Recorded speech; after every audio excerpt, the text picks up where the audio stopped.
Are we ready to go? Yeah, Jim. Who's here?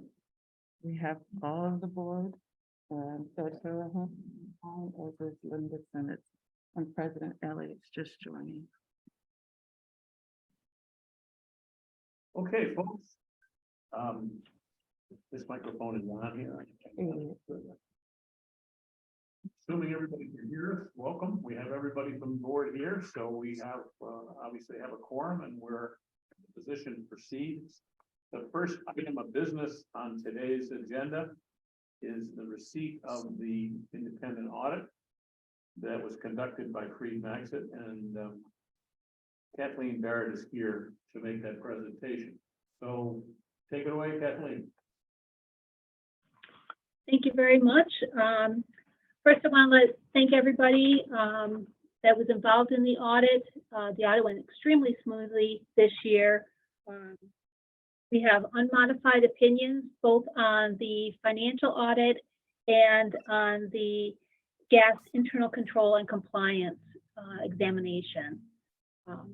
You should see the financial statements up on your screen.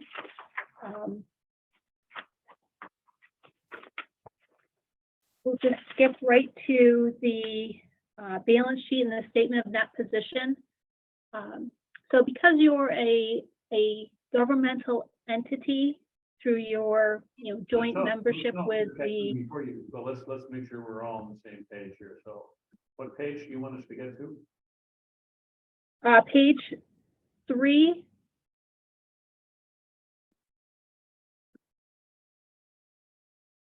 There we go. There you go. So you see 3 different columns here. So the first column is, your financial operations on a modified accrual basis, which means that it only shows near-term receivables, payables, and results of operations. The column to the far right is on a full accrual basis. So that would include any long-term obligations that you had. And for you, it was primarily the impact of any changes in retainages with your construction contracts. So on this page, you see that there are no adjustments. You had no retainages at the end of the year that would result in the fund basis being different from the full accrual statement of net position. Very strong cash position. You do maintain separate accounting for your cash depending on the phase of the FMP. Phase 1 had about $500,000 of cash left over that is included in that number. Phase 2 was a little over $6 million. And also included in there is the amount that you had available for the revolving loan program that still existed as of 6/30/2022. Subsequent to 6/30, about July, I believe, the board did authorize the dissolution of that revolving loan program. So that would unrestrict those funds that we see as restricted or committed under that fund balance section on this page. Yep, right there.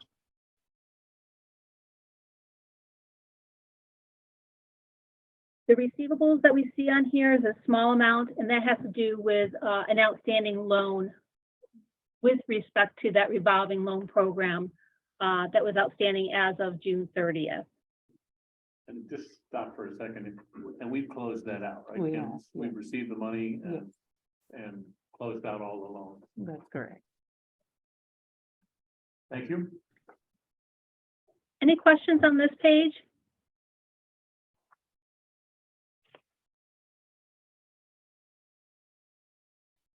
Right, then if you can move to the next page.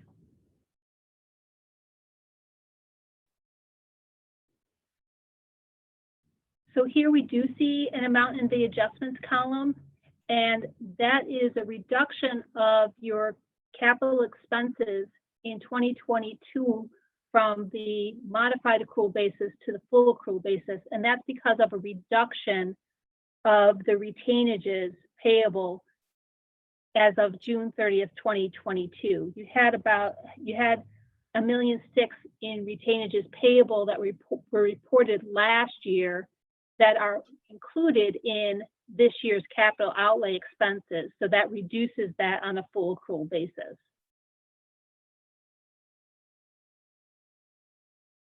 So last year's your capital outlay expenses were about $36 million. And as you wound down phase 2 of the program, you only had expenses of a little over $6 million this year. The retainages that show there, we'll hear about it later, but really the only amount of retainage left is the disputed amount with Canon, which is the litigation. All the other retainages have been cleared. Yeah. Yeah, I believe that Canon is included in your accounts payable. Yeah, it would be.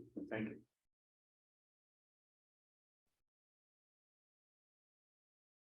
So your fund balance or net position as of the end of the year is about $6.3 million that will roll over to phase 3 once you get that up and running. That's not completely correct.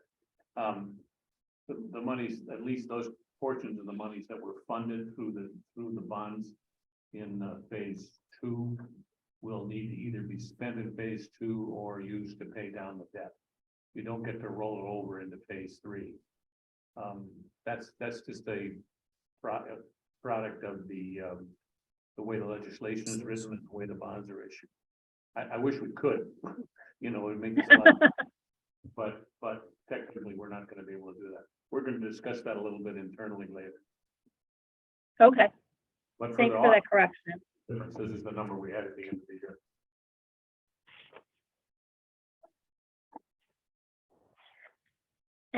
Any questions or comments on that page?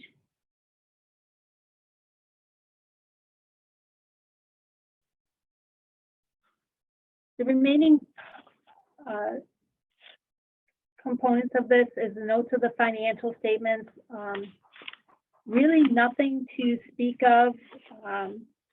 We do talk about new accounting pronouncements on page 7, of which there are about 6 of them. Honestly, I don't anticipate any of these having an impact on RJSCB going forward. But they're listed there for your information. And then on page 9, under the subsequent event, we talk about the dissolution of the revolving loan program under note 7.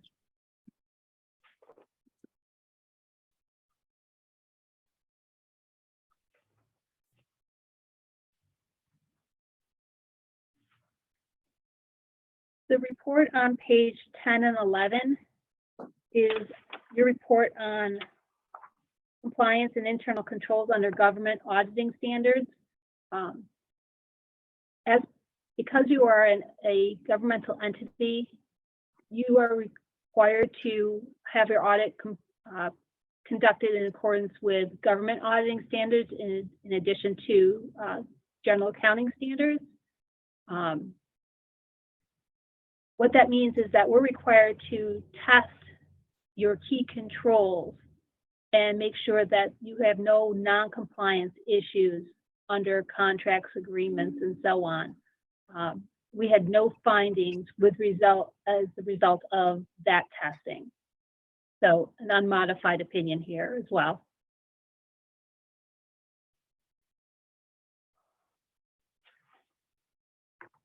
That's it for the financial statements. Any questions or comments about the financial statements? Chairman, I had a question, if I may, please, but this is on page 2. Just wanted to understand the statement that reads, Management has omitted management's discussion and analysis that accounting principles generally accepted in the United States require to be presented to supplement basic financial statements. So it seems like that information was missing. Can someone tell me why that information was missing? Yeah, it's optional. We're not required. to Okay, do it, but many people do. The reason we didn't do it is we don't have the same kind of corporate structure here that you would ordinarily have when you do an M&A. You would see those, for instance, in a regular company. Remember, okay, particular business, we go out of business here for phase 2, which is the money that's covered by this, rather than continuing and therefore having various policies and procedures or things to discuss about how the company went. It just really right. doesn't apply to this kind of circumstance, and we've never done it. All right, thank you. Yes, it is required for governmental entities to prepare a management discussion analysis. But that's more for, entities that are much more complicated in nature. If you look at the city's financial statements and the school district's financial statements, the financial statements or the effort for both of those entities include a management discussion analysis. We do it for those, they do it for those entities because if you were to look at those financial statements, they're 80 pages in length. So it provides a nice summary of 80 pages of financial information and also gives some comparative information in those MD&As. Here, your operations are fairly straightforward and it's easy to decipher, the operating effectiveness of the organization from review of just the financial statements. So management has elected to omit the management discussion analysis, but it is required for all governmental entities. All right, thank you. You're welcome. Any other questions on the financial statements before we go into the report to the board?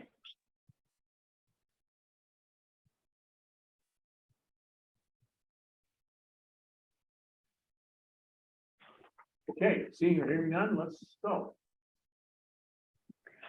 So the first couple pages of this is what we call required communication that starts on page 1.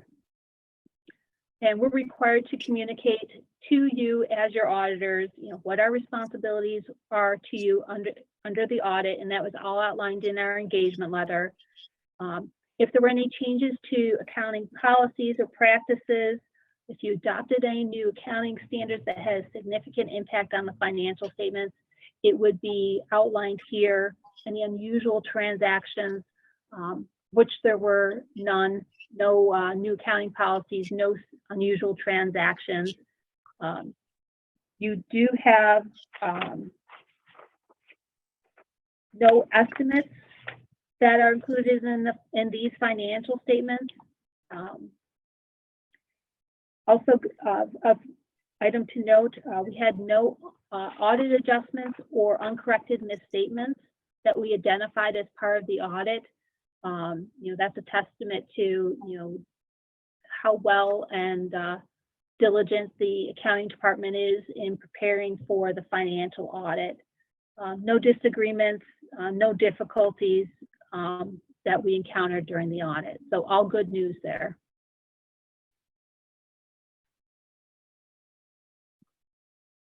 On page 3, we do talk about a new accounting standard which has an outlying possibility of having an impact on you, though we don't believe that it will, and that has to do with technology arrangements.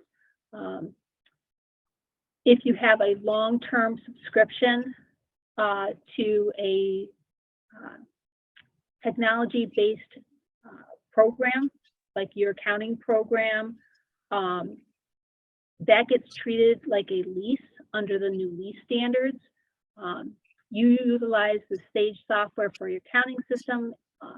The subscription is on an annual basis, so it doesn't have a long-term contract. But if you have any subscription-based technology arrangements that are long-term in nature, it could potentially, if it was material, have to be reported differently than it is right now, which means that right now you just expense those costs as you go.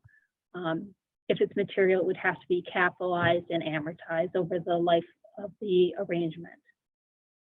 But I don't see that as having any impact.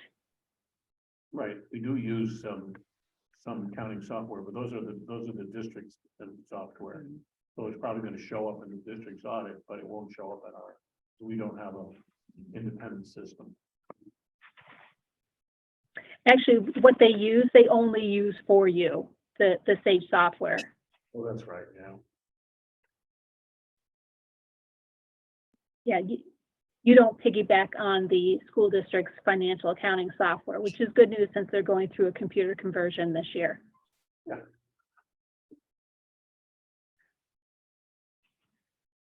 And the rest of this is a copy of the representation letter that was signed by management, basically saying that, you know, you provide all the information needed for the audit and you were true and honest in your responses to our inquiries.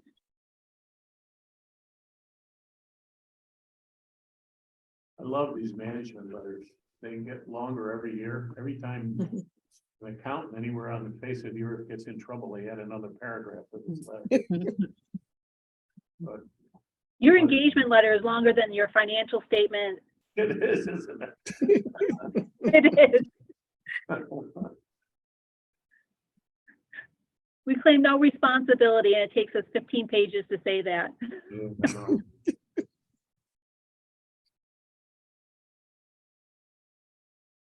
That's really it for my presentation. Any questions or concerns that you have regarding the financial statements or the report to management? Questions or comments? Good to have a clean audit. There is in your packet a resolution to accept the independent financial audit.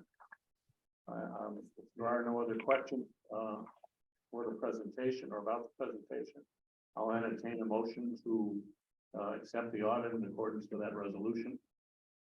So moved. And I'll second it. Sorry. I'll let Rich second it tonight. Any further discussion or comments? Seeing or hearing none, all those in favor say aye or raise your hand. Aye. Aye. Any opposed? Thank you very much. Kathleen, thank you very much for all your help. Thank you, Kathy. It's been a pleasure working with you. Yeah, for all of you that don't know, Freed will no longer be the auditor for the city or the city school district. So Kathy, we really want to thank you for all your company's years of service, working with the city and with the city school district. We're really going to miss you guys. It's been my pleasure. Yeah, if I may, I asked Kathy this at the school district, you know, are there any last words that you may want to share and encourage the Joint Construction Board around its finances, or, you know, are we just, you know, in line with everything? And, you know, what would you recommend going forward if that's an appropriate question to ask? To be perfectly honest, you know, you have always had a very well-run organization.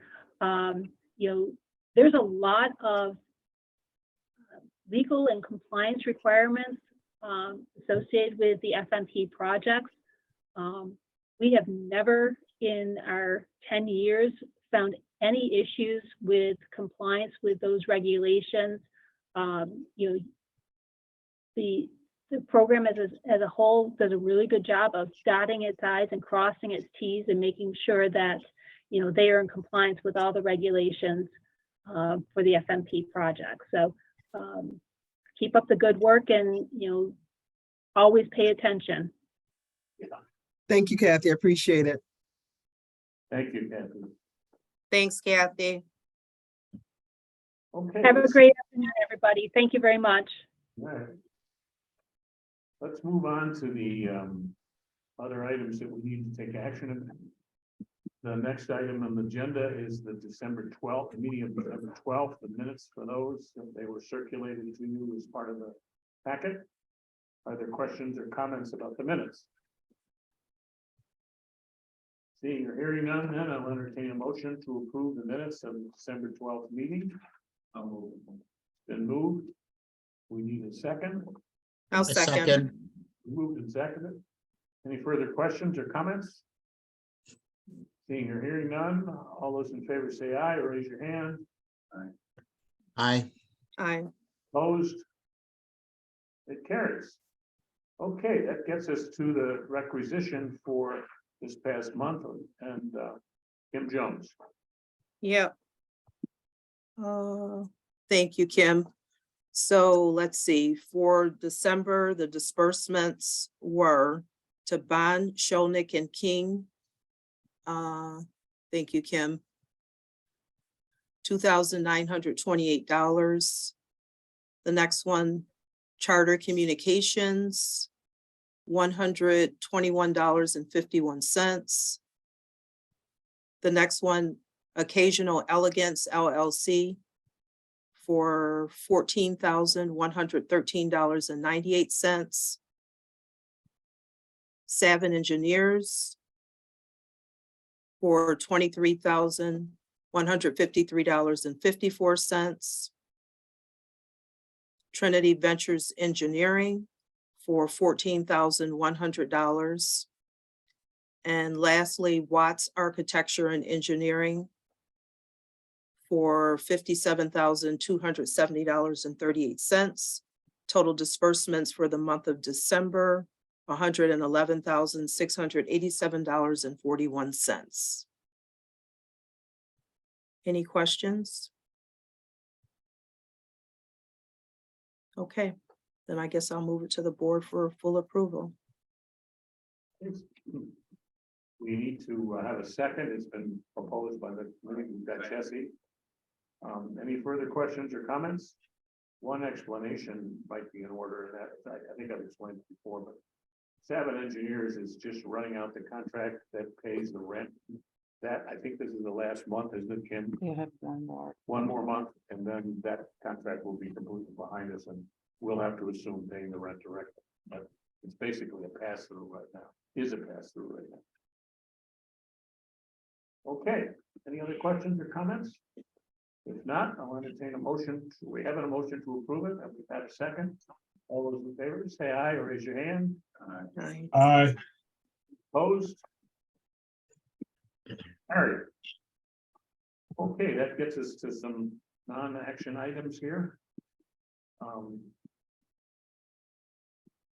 the next set is the fund balance report. Kim, are you gonna direct us to that? For Chairman Richards. The fund balance report for this month reflects the decreased payments from the last pay rec, which brings the district-wide technology to 4.859626. There were no changes to the school for the Attorney General or the settlement for CPL. So after the last disbursements were made, the total in the cash capital was $5,857,896 of phase $2. The RCSD loan balance was $488,399. The remaining open contract balances for legal general of $11,599.35. For Freed Maxic, $1,850. For Savin Program Manager, $32,418.90. Legal at Bond, Shonik and King at East is $9,922.14. And the open contract for Cannon at East is $359,296.97. For the current pay requisition, there was $2,928 paid to Bond, Shonik and King, leaving a balance of $8,671.35. A balance was paid to $23,153.54 to Savin, leaving a balance of $9,265.36. The $121.51 from Charter Communications was deducted from DWT 2B. And the total program bond funds were $26,203.05. The three vendors paid from the RCSD loan was Trinity Ventures Engineering for $14,100, Occasional Elegance LLC for $14,113.98, and Watts Engineering for $57,270.38, for a total of $85,484.36. The balances after those were deducted are $377,025 for the RJSCB fund balance, $5,249,246 for program bond funds, settlement fund balance of $205,421, total program balance of $5,831,693, and a loan balance of $402,914.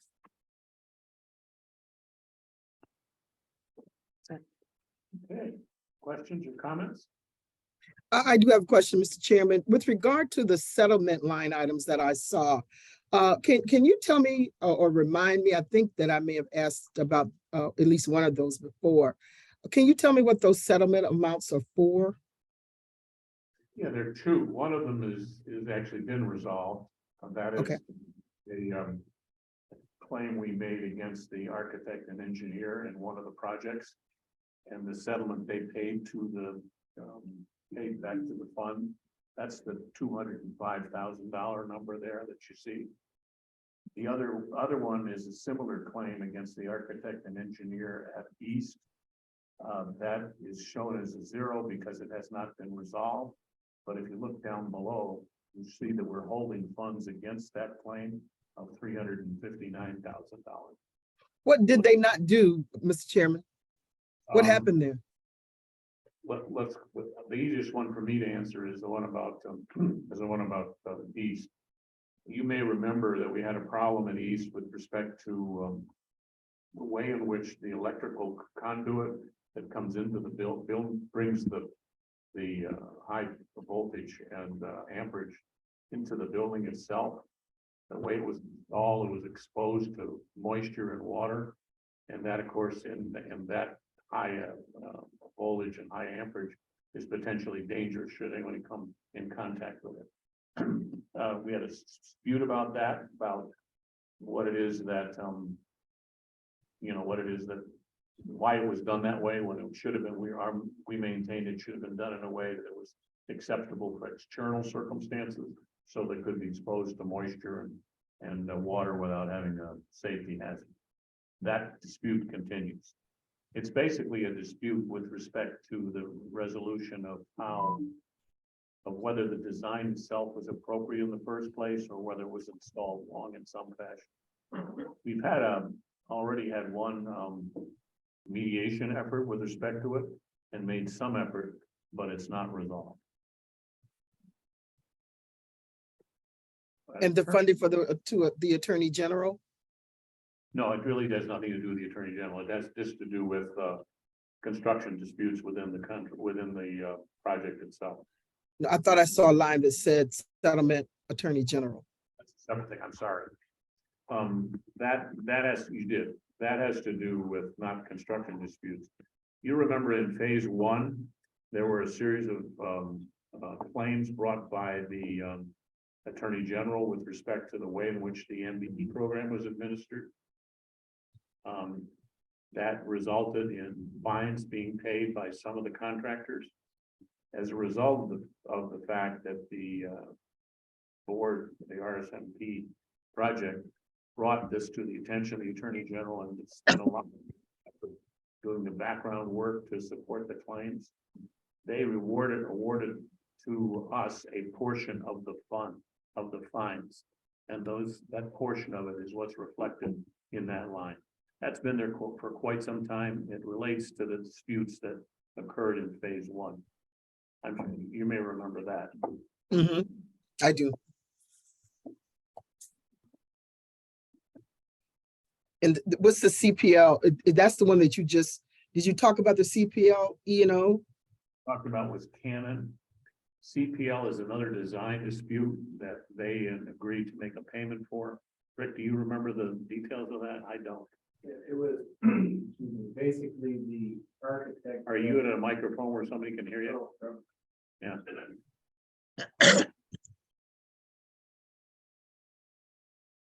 Basically, it was a three-part dispute.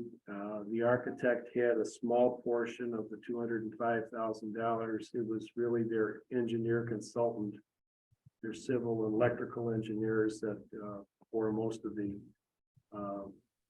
problem there, and it resulted in a $205,000 claim. We figured that based on the amount of changes that had to be done over the project time and what we would have had to pay over and above to the contractor because of the fact that it was not done originally during the bid. So 205,000. The project that was involved with, Oh, I'm sorry, school two, Clara Barton School two. Thank you.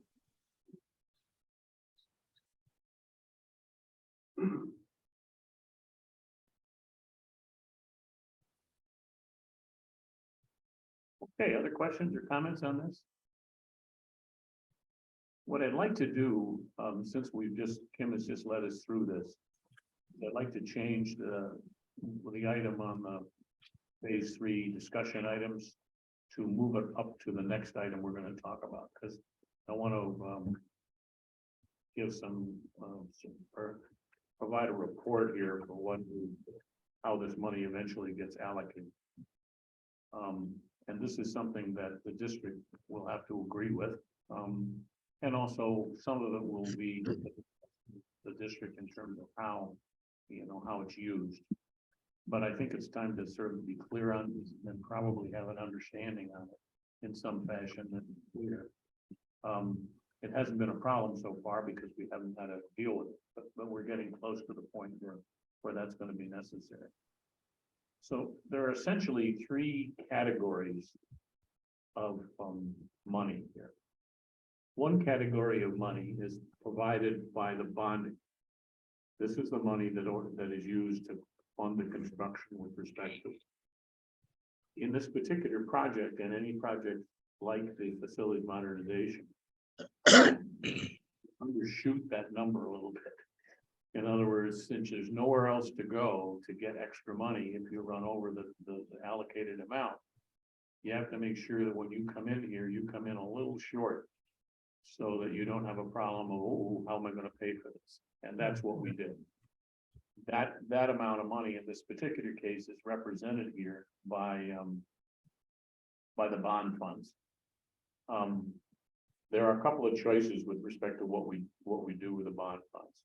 One thing is clear, to me at least, is that if it was raised as part of the bond funds, it has to be used in phase 2. We can't move it into phase 3.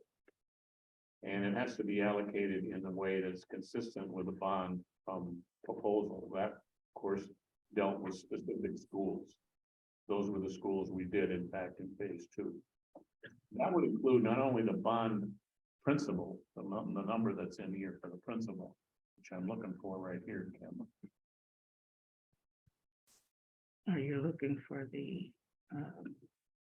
separated from the interest? Oh, yeah. Let's see here. Fund balance, that's what I want.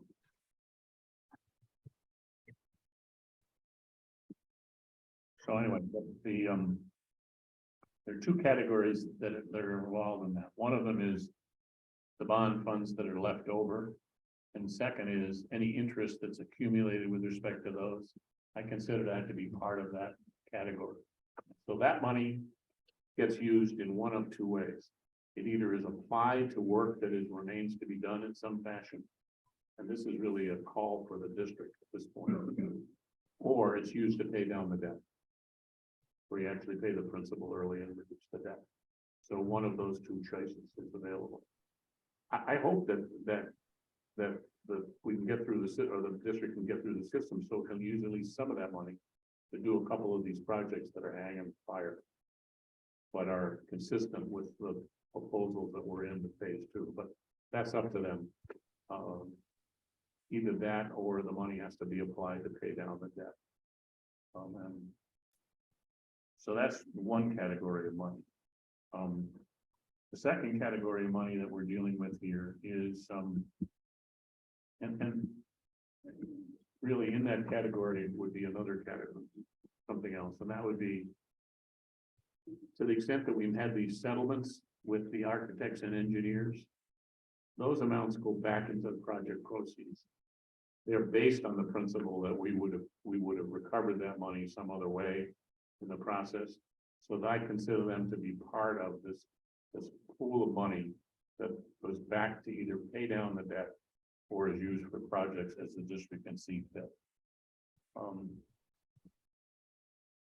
The next category of funds here that is unique to us, and President Elliott has pointed it out. It's the settlement with the Attorney General.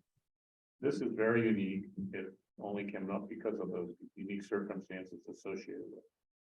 It was given to the board to use to apply to the project as it saw fit, and it is not restricted to any phase. In fact, it related to stuff that occurred in phase 1, and got paid while phase 2 was going on. So there isn't any restriction with respect to the phase that it can be used in. So we could use it. We could use it for phase 3, as far as I'm concerned. Now, it's restricted in this sense that it has to be used as part of the project. We can't go out and buy an automobile or something with it. But we have, as long as we use it for the FMP project, it's legitimate. And that gives us a number there of that number is the number that was pointed out earlier. It's the If you go down to the bottom, it's the 377,025. yeah, 377,305. Program bond funds that I was talking about before. That's the 5,000,002 number at the bottom. The settlement funds that I was talking about before, that's the 205, and it'll be whatever we get out of Canon. And then the last category of money is the newly available money that is being used to fund the startup of phase 3, and that's the $1 million loan that the district has made to the board for the project, and against which we are charging our current expenses that relate to phase 3. You can see that accounted for with what remains is $402,000. So those are the 3 categories of money. The reason that we had to borrow money or have to borrow money, and we'll have to borrow money all the way through this process, is because we cannot use, even though there's $5 million worth of phase 2 money there, we can't use it for phase 3. And they need to be careful about how we account for that, as will the district.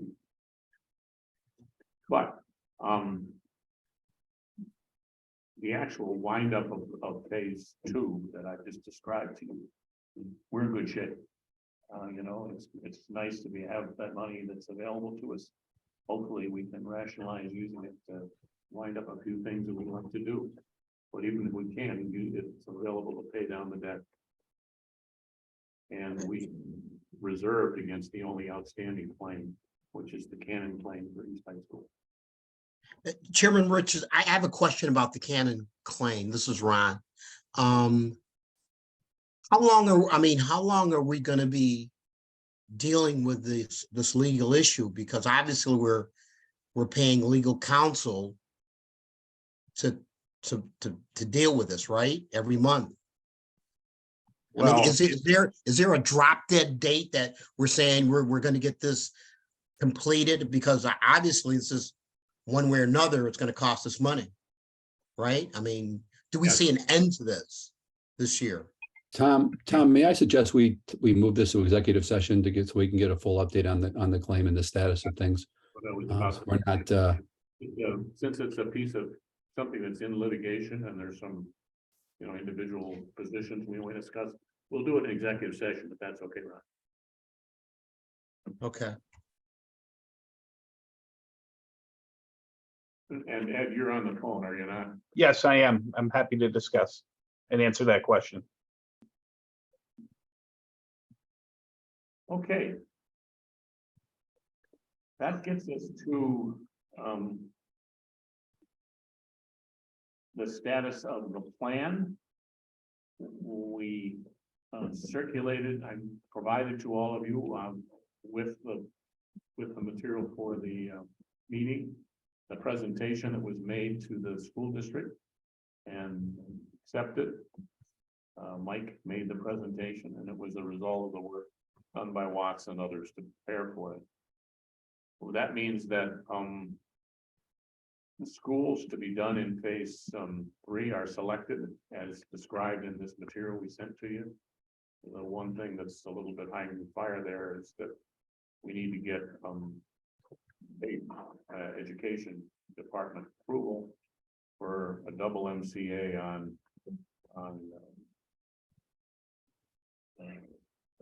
Franklin, excuse me, yeah, I was looking here, yes.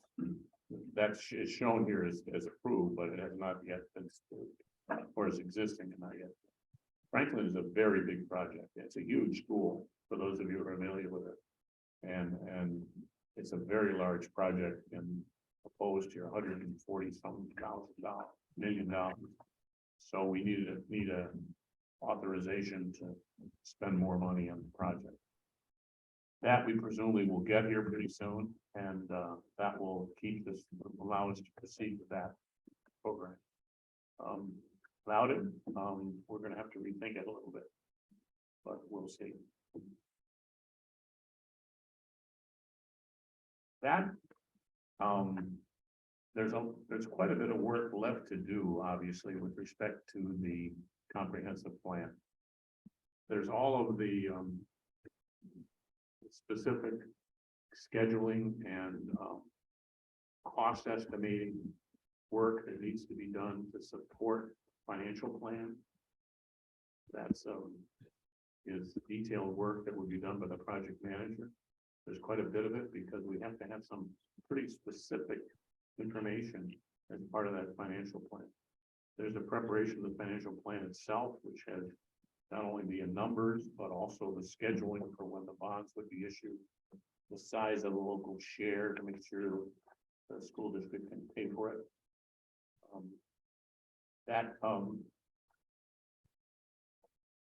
process is dependent on getting the project manager hired. We're hopeful that we're going to have permission to go out and solicit the RFP for the project manager. Is prepared and ready to go. There's been some back and forth between the district and SED over it and over its content. Those of us who have worked on it are hopeful rather, that the SED issues are resolved and we can get going on this. We really need to get going. It's holding up everything. And that, Mr. Chairman, yes. so any idea when that may be resolved? Am I able to help in that in any way to help move it along, or it's going okay? The process is going along okay. Well, I don't know that you can get me to say okay, but I think what the superintendent has some conversations with with SED, the responsible SED people. So the information is before them. And people, Linda Simmons has worked hard on it, as has some others. So I think we're okay for the moment. But if it doesn't get taken care of here in a week or so, then we may ask for your help. Okay, I'd be happy to do that. Chairman Richards, may I just say something? Yes. Okay, to respond to that, President Elliott, Carmine Peluso has submitted all the documents that were requested. We got some feedback from the state And then a small group of us, including Tom and Mike Schmidt, Jaime Alisea, myself, Dr. Jallo, revised the RFP to address some of the questions that were raised. We resubmitted that along with our rationale for the double MCA for Franklin, along with the contract that we currently have with Watts to continue to work toward the master plan completion. And then recently, I think as recently as today, Dr. Peluso submitted another, a response to another request, which is that Christina Coughlin at the state asked for our scoring rubric for the selection of the program manager. So, you know, it's been in the state's hands for, except for that scoring rubric, which is a recent submission.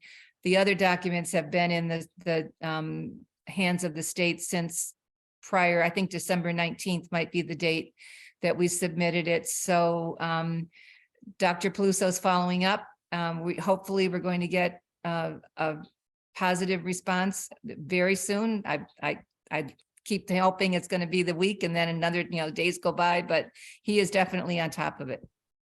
Yeah, thank you, Linda, for that. The other thing that, as I'm looking at the report, you all have said that we have not been approved for the double MCA for Franklin. Why do we have yes there when we should have no at this point on this report? Because I'm concerned in our relationship that we have with the state. I want us to mend that relationship as best as we can. And so if we don't have, if we don't have it, I just want us to be dotting our I's and crossing our T's. And so until we get it, is there any reason that we can't say no in terms of if we haven't received it, right? No, but President this, Elliott, they're a requested double MCAs. If you look at the top These are of that. requested. Okay, my Right, so we apologies. categorize Okay. them very clearly that we didn't Okay. take really anything for granted for Okay, any of our double MCA requests in this phase. That's why we Okay. lump them together that thank way. you. You're welcome. Thank you. So that's my fault. I said it was, but it is. Oh, okay. All right. Thank you. Okay, that's where we stand then with respect to the comprehensive plan status. And Mr. Chairman, I do have one more concern. And then I'll be quiet from here on in.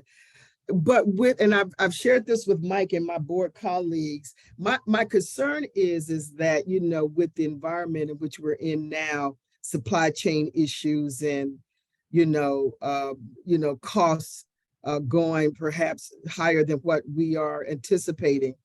How can we need to be able to accommodate for that? With some of the, just an example of here at my day job, one of the facility issues that we were working on in a particular project, it went up like 300%. So, how do we as the Facilities Modernization Board and the city and the Rochester Board of Education, how are we to, accommodate for what may be some increasing significant costs in this plan? well, a couple of things. An attempt to provide for some of the inflationary impact was incorporated in the estimates that support the selection of the schools. There's a preliminary estimate, you'll remember, with respect to those costs, and they include an estimate of how much the supply chain inflation will occur. It's obviously very different for elements of it. So the sooner we get this, quite frankly, that's one of the things that's driving this project manager issue.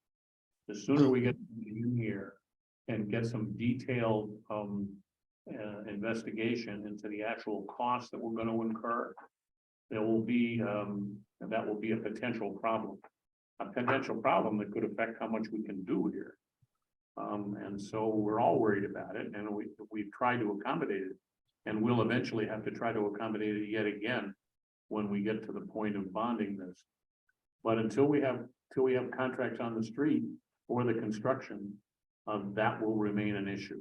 We'll do our best to accommodate it, but until the end, it will hang over our head. The nice news is some of that in the construction business has moderated a little bit. So it's not raging quite as badly as it was a while ago, but if you're in the wrong category right now, you know, you're buying some kind of equipment or something like that that has some unique supply chain problem, it could be a problem. We're working on it. We're very conscious of the fact that this is going to be a major issue throughout this project. But you're right to point it out as a risk. All right, thank you. Okay, one of the things that we're thinking of doing, and Mike Schmidt has been involved in driving this as well. That is, what can we do here in the interim? By interim, we mean there's a period of time here when we're going to be looking for the project manager, get them signed up, get the selection process taken care of, which is quite extensive under the legislation, and get them up to speed. And we don't want to lose all that time. So what we are contemplating doing here is extended the agreement that we currently have with Watts and SWBR. They're the people who did the work that led up to the selection of the schools. So they're familiar, and they've done other work for the district, so they're quite familiar with the basic circumstances. And there are sort of two areas where we think they can do some work and keep this thing moving a little bit. One of them is the seeker requirements. Seeker requirements are those things, the environmental regulatory review that needs to be performed with respect to any contract, any project like ours. There's a certain amount of work that has to be done there. There's some engineering and some legal work. It will be required for all of these projects. It's largely a regulatory process. We don't anticipate in the long run that this will be a particular issue, but we got to go through it. When I say it won't be a particular issue, we think that's true because we're dealing with existing buildings here. If it could be more of a problem if you, for instance, got yourself in a situation where you're building a new building and you have to go through the whole site process. There are some potential problems with respect to, for instance, the landfill that is in the Edison Tech area, but this is something we can get going on and get a good share of it, if not all of it, done without waiting for the project manager. And we can isolate it enough from the other work to make it make sense. The other area where we think they can help is with respect to contract construction scheduling. By scheduling, I mean in this case the overall scheduling with respect to how much to the work that needs to be done for these projects. That's important for a couple things. It'll give us some sense of the speed with which we need to bond things and draw money down. It also will give us a sense of how much we can actually do in one time. We've got some very big projects this time, individual projects. I just talked about Franklin with $140-something million. It may well be that we can only do one project at a time. In the past, we've had 2 or 3 of them going at the same time and could do that with the elementary schools. That just may not be possible. When I say not possible, it's not that we couldn't manage it so much. It is that the demands on people, getting enough people to do it, getting enough contractors to do it, really just having something in place that makes that's feasible. So that kind of work can start. And we hope to get some of that done before we get the construction manager in place.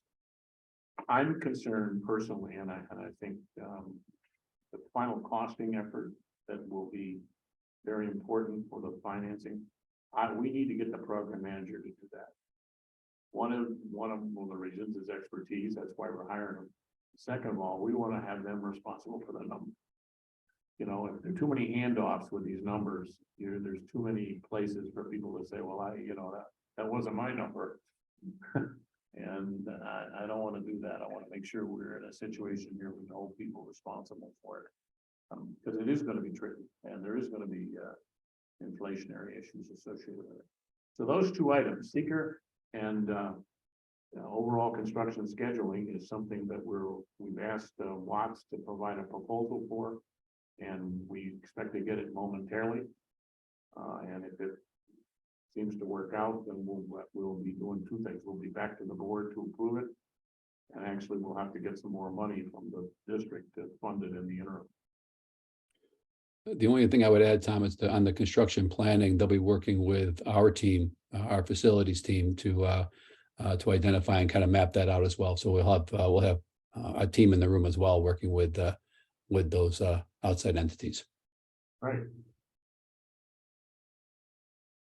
Okay, we already talked, I moved 5 up to the top, in terms of the remaining fund categories. Before we go into executive session to discuss the litigation, are there any other items to come before the board in the regular session? Any questions about anything we've dealt with here? Okay, seeing or hearing none, I will entertain a motion for the board to go into executive session to discuss the pending litigation with respect to the East High School. Been moved, I'll I'll second. second. seconded. All those in favor, say aye. Aye. Aye. All right, take care, everybody. Take care. Right, thank.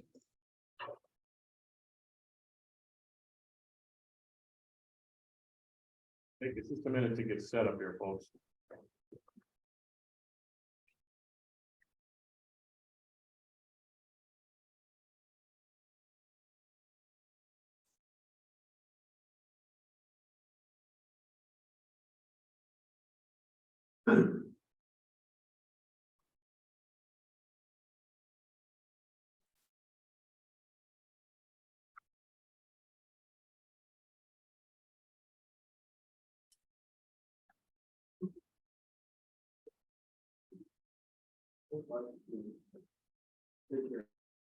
Hey, Ron, I apologize. I didn't mean to interrupt your thought.